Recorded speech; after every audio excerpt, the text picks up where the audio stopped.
One night, a big storm came to a small village. The wind was loud, trees were bending, and rain was falling hard. Suddenly, all the houses became dark. Candles went out, and everyone felt scared.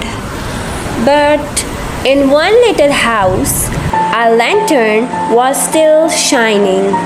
Its flame shook in the wind, but it did not go out. The people saw the lantern's light and followed it through the rain. Step by step, the little lantern showed families the way to a safe place. Children held their parents' hands, feeling safe because of the warm glow. The lantern was small, but its light was stronger than the storm. When morning came, the storm was gone.